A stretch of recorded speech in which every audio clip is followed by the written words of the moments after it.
Welcome back to Old School Sports and our Franchise Hockey Manager 9 playthrough of the Chicago Blackhawks. We are in our second season as GM slash coach of the Blackhawks in a rebuilding mode, and the rebuild has accelerated quicker than we would have expected. You can see the Blackhawks 22-13-1. If the season were to end today, we would be a playoff team in the Western Conference. I think we did a pretty good job in the offseason in terms of signing three key free agents, making two big trades that really helped improve our roster, get us not just younger, but also just as important, better. Have had some significant injuries this year. One of the free agent acquisitions that I mentioned, Ross Colton, has been out since the third game of the season with a broken pelvis. He should be back soon. Jujhar Khaira, still out for another month and a half to 2 months with a partially torn labrum. And then we also still hope to get left defenseman Caleb Jones back before the playoffs begin, but he's out another 2 to 3 months. So we have been piecing things together with those three players all out with serious injuries since mid-November. And it is now January 1st, so we've been without all three of those players for over a month and a half. But the team's performed well. That said, have been perusing the trade market a bit for some younger talent that we can lock up for a few years. Dennis Chalowski, who we had picked up last year when he was waived. I believe we picked him up on the waiver wire, but maybe not. Yeah, he was waived by the Islanders, and we picked him up. He's kind of been one of our weaker performers this year with a minus 14 plus minus. He's in the final year of his contract, and I think it's unlikely that we are going to bring him back. So we have kind of pieced together a trade that is a bit expensive, but still I think something we want to think about doing. And that's picking up Rasmus Andersson from Calgary. And he's signed for another 3 years. And he is a pretty good defenseman. Gives us another right defenseman, which particularly with Caleb Jones being out and potentially trading away Dennis Chalowski is not optimal.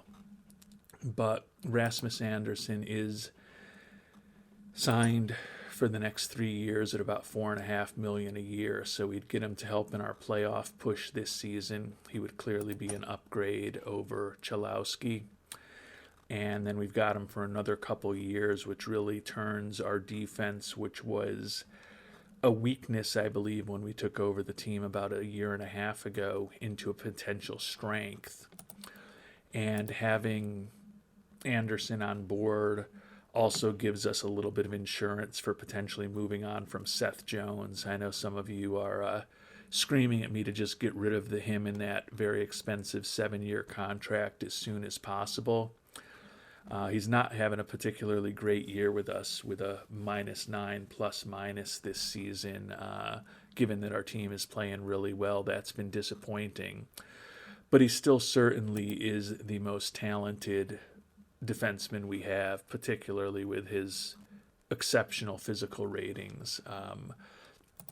So given that we're making a push this year to hopefully get in the playoffs, and then we'll see what happens when we get there, don't know that I want to deal him yet, but I do hear your thoughts and agree with the thoughts that this is not a contract that's probably going to age really well. So we're going to want to get out of it over the next year and a half, 2 seasons, even if we're ultimately not going to get all that much in return. But back to what we want to do today. And as I said, I think trading for Rasmus Andersson is something we're going to try to do. We've put together an offer. Chalowski is in the final year of his contract. We don't mind moving on from him. Liam Gorman and Chad Yetman are 2 older-ish players that we have rights to, who we haven't signed. And then we do have to give up 2 third-round draft choice is not in this upcoming 2024 draft, but in the 25 and 26 drafts when hopefully we're an even better team and those are late third-round picks. But it's certainly not a painless trade to be making. But we are bringing on a pretty solid defenseman who's got some really good abilities as far as his defensive reads, stick checking, positioning, checking. He's definitely a good player back there, and you can see real strong ratings as a defensive defenseman, which I think we could use.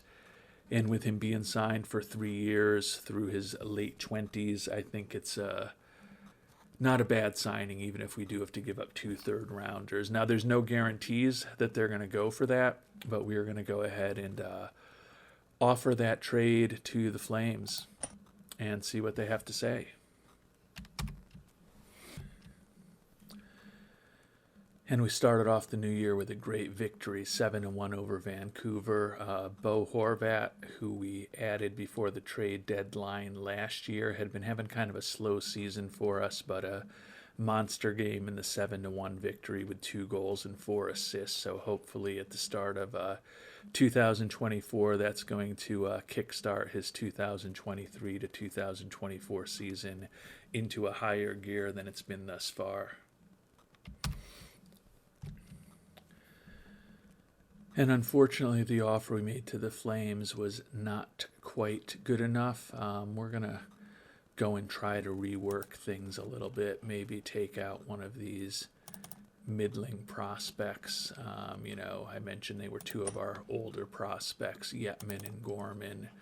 Neither is a huge potential prospect, so maybe if we add in a draft pick instead,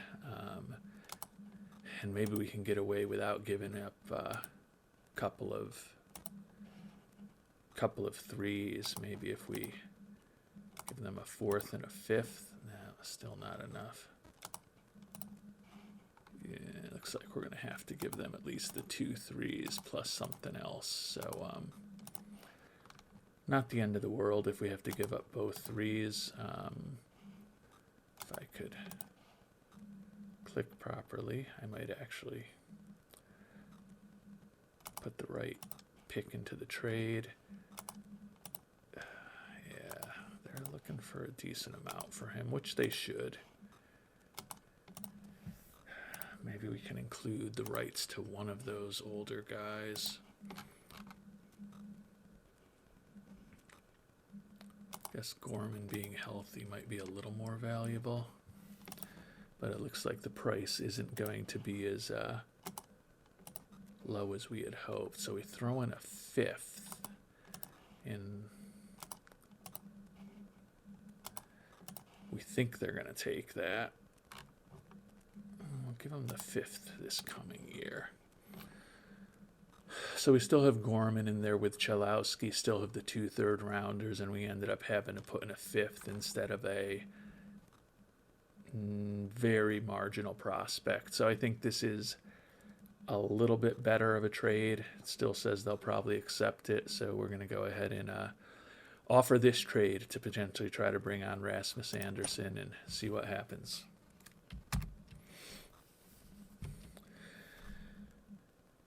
And Calgary did accept that improved offer, so I think we're going to go ahead and bring Rasmus Andersson on board. A little older, I guess, at 27 than we'd love in a perfect world for a rebuilding team. But as we talked about, we're 24, 14, and 1. The rebuild has accelerated, so we're not at the point right now where we're going to be picking in the top 5 of the draft most likely. So we've brought some young talent on board in the draft last year. We're going to have 2 number 1s this year, our own, which hopefully will be a playoff pick. And then also Tampa Bay's, which certainly looks like it's going to be a playoff pick as they've got the best record in the Eastern Conference. So we're not going to get the huge prospects to jumpstart our rebuild. So bringing on a very proven and established, good, solid NHL player who's under a fairly reasonable contract without a long-term commitment into his mid-30s is a move that I think makes sense for us because, we're not just going for the playoffs this year. If we get into the playoffs, we want to do some damage while we're there, and I think this deal helps us do that. Hurts to get rid of 2 third-rounders, but again, it's the year after this year and then the year after that in 25 and 26, so the hope is that we are clearly a playoff team and hopefully competing for a Stanley Cup in those years, in which case it's going to be a very late third-round pick, hopefully. So we're going to go ahead and complete the trade, and not sure whether that will do anything for job security. A little bump. He's a popular player, so got us back up to 100 there. You can see job security, excellent. Take a look at team harmony. Doesn't look like Rasmus Anderson's going to cause any improvements or problems either way. So good to have him on board. I think we're a better team now on January 8th than we were at the start of the year, which is all we can hope for.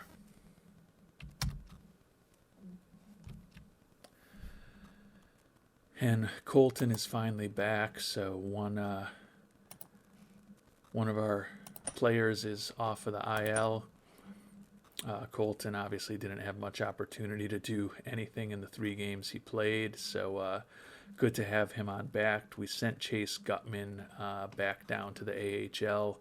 Hadn't been getting extremely consistent playing time, and felt like keeping up the somewhat versatile winger Michael Teply made a little more sense at this point, especially because he was pretty dominant down in the AHL before we brought him up. And you can see offensively he's been really good lately.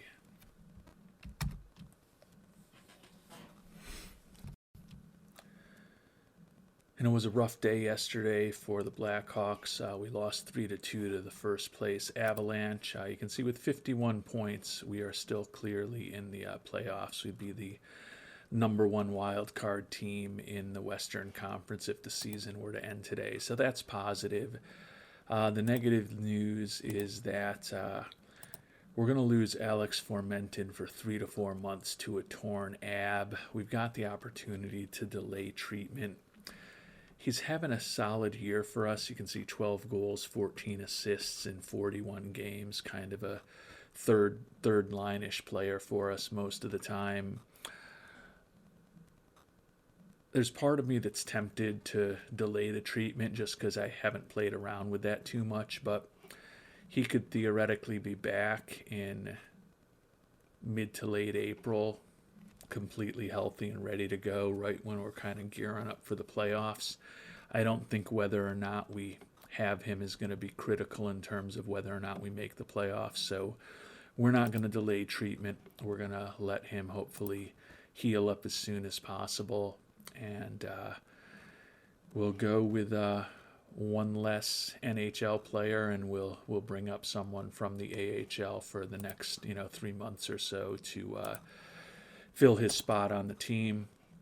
Fortunately, we are getting close to another left wing, Kara, getting back and healthy. He's still probably a couple of weeks away. He's more of a defensive-minded player than Formenton, but will still give us a proven NHL winger when he is back, which won't be the worst thing in the world. And while Formenton is down, and before we bring Kara back, we are going to bring Lucas Reichel up. He was the first-round draft pick, 17 overall in, I believe, 2020 for the Blackhawks. He has not been up while we have been running the team, and you can see he's still got a lot of development ahead of him, but he's been pretty productive this year in the AHL with 31 points in 33 games. You can see he was up as a 19-year-old in the 2021 to 2022 season, but we have not had him up since we took over the team. He's banged up right now with a bruised wrist, but he's had that for 5 days now, so hopefully he'll be ready to play soon. We're going to put him on the big club at this point. Obviously won't play for his first couple of games with us, probably since he's banged up, but move Formenton to the injury list. And hopefully we'll get a little bit of a look over the next couple of weeks at what we may have with Reichel, and also get him hopefully some better coaching at the NHL level than he may be getting in the AHL right now. And the Blackhawks had a 3-2 win at the Sharks yesterday, which was a nice victory, but it was a pretty costly victory. Two of our top players and two of our most expensive players with injuries. Bo Horvat is day-to-day with a broken nose. As I mentioned, he's been playing a lot better more recently. Now has 11 goals and 24 assists in 44 games this year. Probably going to keep him on the roster and hope that he only misses a couple of days. Unfortunately, our captain, Patrick Kane, has a bruised collarbone. Going to mess him up for 1 to 2 weeks. So I think it makes sense to put him on the IL. He is having a fantastic season for us. 23 goals, 37 assists, team best 60 points in 44 games. So certainly will not be optimal to be down our captain for a while. But given the amount of time he's going to be out, I think it just makes sense to put him on the IL. Getting close to the point where hopefully we should have Kara back shortly, which will help. But clearly, you don't have players sitting around that are going to be adequate replacements for Patrick Kane. You just kind of hope that you can manage through a week or two without him. And January was a really good month for the Blackhawks. Have the record up to 31-16-2, so 64 points on the year. You can see Mackenzie Blackwood was named goalie of the month. Taking a look at the standings, Blackwood is now tied for second in the NHL in wins, in the top 8 in goals against average. And Victor Arvidsson, one of the guys that we made a trade for, felt like we needed a winger who could score some goals and provide some offense, and he certainly has done that with 28 goals and 17 assists through 47 games. Has become our leading goal scorer with Kane banged up. The All-Star announcements are going to be tomorrow. I don't know if whether Kane being on the injured list will mean that there's no chance of him making the All-Star team. Certainly would like him to get that kind of honor, but he's still day-to-day, so I don't think there's any need to rush him back unnecessarily. Take a quick look at how we're doing in terms of attendance. We were selling out pretty regularly, and looks like we are still selling out on a regular basis, 25 home sellouts. So doing our monthly budget, no need to spend anything extra on game promotion since we're already selling out. Want to keep team morale high and continue to do some good scouting as we continue in this push for the playoffs. But right now we're certainly not even in a wild card spot anymore. We've got the third best record, or the fourth best record in all of the Western Conference at this point. So right now we'd be hosting a playoff series if the season were to end today, although you can see the Avalanche are only a point behind us and they've got a game in hand on us. So real good battle for the playoffs at this point. But so far I like what we're seeing out of these Blackhawks. And the All-Star teams have been announced. No surprise, Mackenzie Blackwood, our first-year goalie, one of our big free agent signings last offseason, is on the All-Star team, and he is the only All-Star from the Blackhawks. So I'd say that's a little bit of a surprise. I tend to think Kane would have made the team if he was on an active roster, but it was not to be.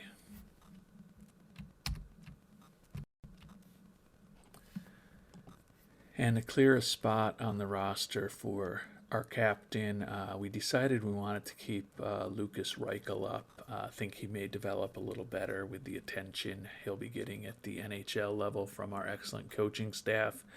He's kind of held his own, only 1 point in 5 games, but he is +1, not getting a ton of playing time, less than 10 minutes a game. But he doesn't have too much left to prove at this point in the AHL, so want to see what the 21-year-old can do. So to keep him up, we ended up making a trade which I would like to tell you about. We went and we traded away Sam Lafferty, center, who was in the final year of his contract with us, not in our long-term plans. Wouldn't have minded trying to sneak him through waivers to get him down to the AHL, but decided that we'd rather get a draft pick for him. Nashville offered a 5th rounder. You can see we only got 2 offers for him. Mediocre defenseman Sean Day from the Lightning, or the 5th rounder from the Predators. So we went ahead and did that rather than risk losing him for nothing in waivers. Could leave us a little short on the front line, particularly if Formenton ends up being out longer than anticipated. You may remember when he got hurt in mid-January, said he would be out 3 to 4 months, and that's still what he's dealing with now, almost a month later. So chances of getting him back look slimmer and slimmer unless we happen to make a long playoff run, but still think it was probably the right move to try to get what we could at this point, rather than risk getting nothing if he was acquired when we waived him. So means more playing time for the likes of Reichel and Tepli, some of the youngsters that we've brought onto the squad as this season has kind of moved along. And as we move into mid-February, got a win yesterday in Dallas, which was huge because the Blackhawks had probably our worst stretch of hockey of the year coming out of the All-Star break with 4 consecutive losses before finally getting that win against Dallas yesterday. So hopefully we can start getting right after that. We've got about 2+ weeks until the trade deadline. So definitely potential for us to try to do something to help the team. Certainly doesn't look like we're going to get Jones or Formenton back anytime soon. So the team kind of is what it is at this point, but are always going to be taking a look at who's on the trade block and taking a look at who might be available, who can help us. With some of the additions we've made, our salary is actually getting pretty close to the salary limit for the league. So that's certainly going to limit what we can do in terms of bringing on some talent.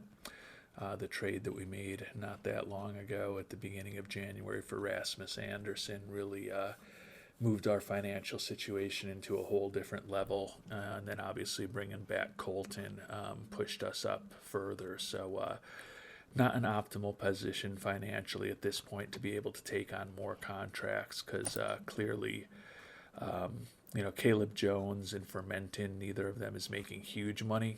So we should be able to get them onto the roster if and when we need to. But we'll probably have to shuffle things around a little bit, particularly with Caleb Jones, who's making $1.7 million. Formenton, much more reasonable at $800,000, just a little bit above the minimum. So the issue is that Jones is likely to be back a lot earlier than Formenton is at this point. So we will have to shift some things around when he gets back to potentially get him onto the roster. But there's certainly a chance that in a month or two, when he's ready to come back, we'll have somebody else on the IL. So not going to spend too much time stressing out about it, but does limit our flexibility to take on a lot of salary, more so than we've had basically any time during this playthrough, because although we had some decent salary when we started at the beginning of the 2022 to 2023 season, we shed a lot of that salary pretty early, and actually were struggling to get above the floor towards the late stages of last season, which we did through some trades. Clearly not in that situation anymore. Good news is that when we think about what the team looks like next year, we still have, potentially about $10 million to spend in free agency or adding players. Now, clearly, there's going to be gaps that we have to fill, most notably Arvidsson, who still leads us with 28 goals. We kind of brought him on board knowing it would be a 1 year rental. He's 30 years old. He's going to be turning 31 before the end of this season, so he may not be back, may use that money to pursue somebody else in free agency. Jason Dickinson, another player we might be moving on from, like his defensive skill, like his versatility. But I'm guessing he's looking for a pretty decent contract at this point. Yeah, over $4 million a year. I think that's just going to be a little bit more than we want to spend on him, particularly when we do have youngsters like Tepli and Reichel that we're trying to get time at the NHL level for those guys.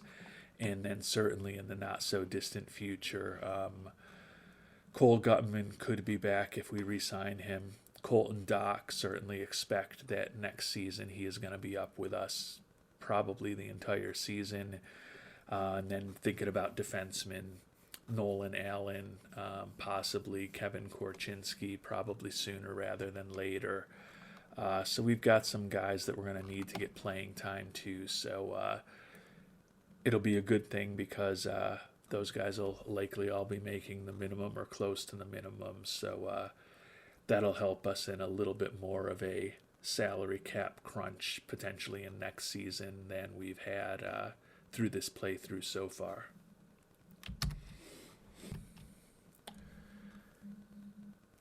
And with a little over a week to go before the trade deadline, take a look at Steele, who's available. And the big names are off the market at this point. There have been a lot of trades over the last couple of weeks. We haven't been very involved. Obviously mentioned a while back that we just don't have a ton of ability to take on salary at this point. And then clearly the trade that we made about a month and a half ago for Rasmus Anderson is the big deal that we're going to make. I mean, we did give up 2/3, a fifth NHL defenseman and rights to a prospect for him, so it certainly was not a cheap trade. Would prefer to keep our first and second round picks, so I'd say that it's pretty unlikely that we're going to do anything at this point. But given that we are at this point about 2/3 of the way through the season, not a bad time to kind of take a look at all the players on the final year of their contract. We already talked about Arvidsson and Dickinson. Probably not going to be bringing either of them back, but also don't feel like we have to really push things right now.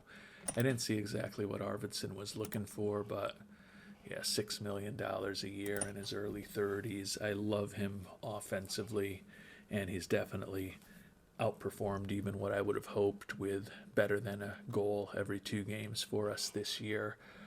But we'll view it as a victory if he continues to produce at the rate that he has and can get close to a 40-goal season for us. That would be a big win. Wasn't costless for us with a 4th, a 6th, and a 7th in addition to a couple of players. But the performance that he's given us has definitely been a big help in our effort to make the playoffs.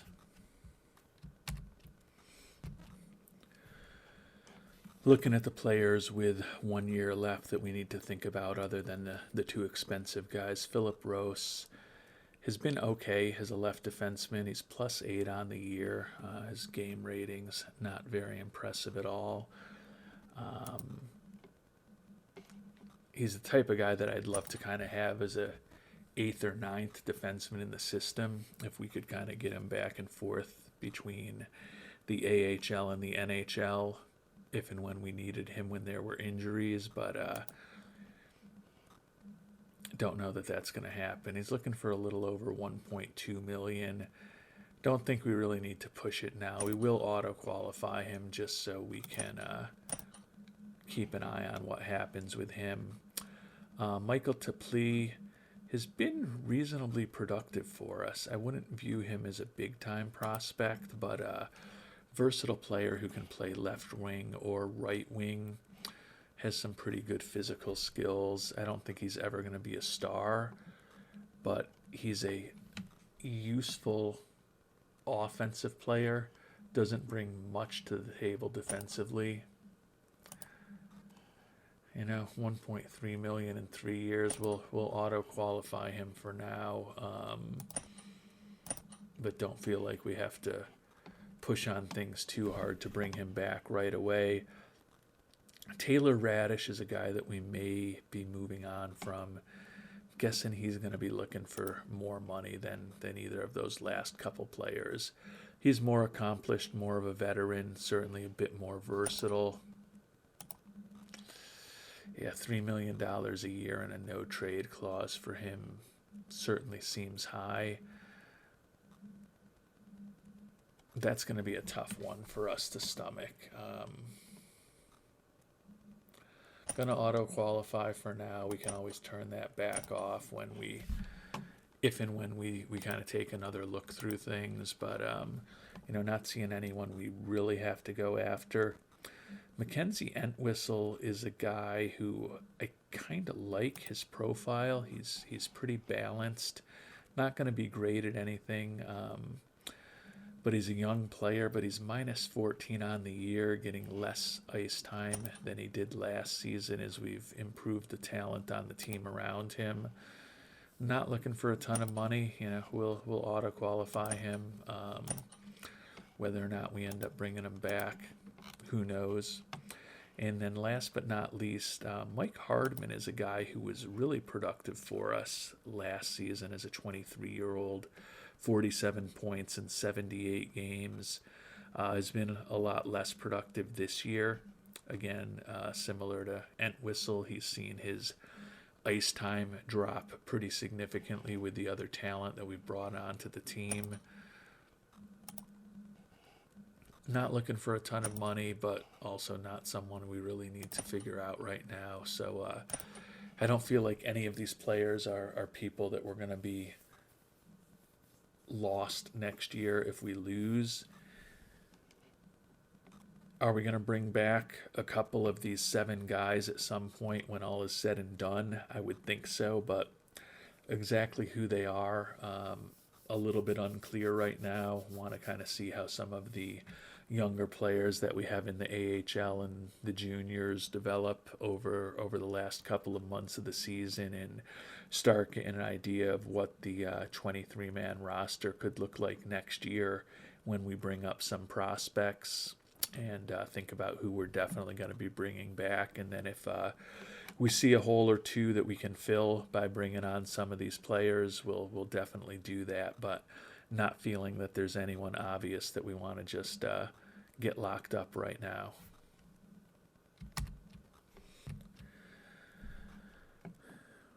And there's a few more interesting players on the trading block now as we're getting really close to the deadline. But I just don't see anyone that we're going to make a move for. Don't have a ton of room to take on salary, so we'd have to get really creative. And I just don't see any difference makers. I feel like we are going to be in the playoffs. Could be wrong about that, but right now we're second in the Central. And when I take a look at the wild card standings for the Western Conference, we're up 8 points on the Kings, who are out of the playoffs.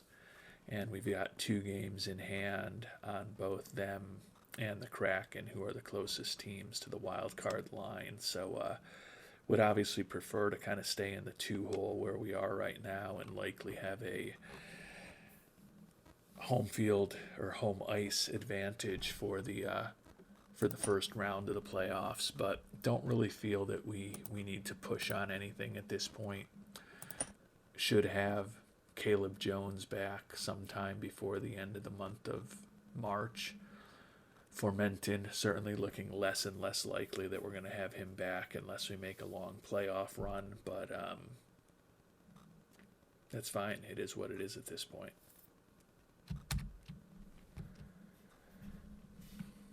And we will check in one final time on former captain Jonathan Taves, who's been a free agent all year. Been, I think, a couple months since we checked in on him. He was looking for about $7.5 million last time we checked in. Not guessing that it's going to change much. Yeah, still looking for almost $7.5 million.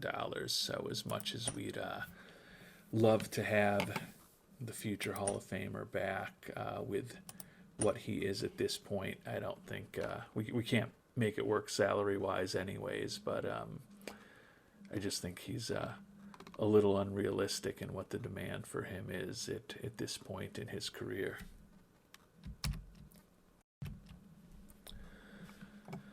Another month in the books. Owners pleased with the season so far. The fans are thrilled, so that is definitely positive.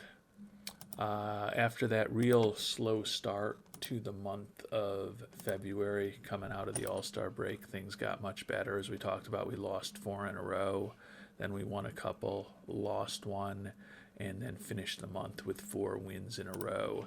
So as we close in on the trade deadline tomorrow, we're going to play one more game tomorrow at Minnesota and see where we stand. But you can see right now we are back into second place in the Central, and we've got a game in hand on both St. Louis and Colorado, 2 games in hand on the Wild.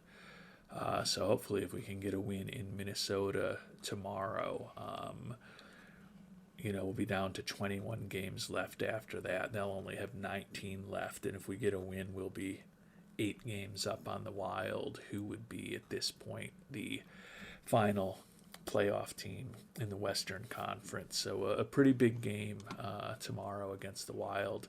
We'll see how we do in that, and then we'll finish up this episode and try to make a run for the playoffs over the rest of the season in our next episode.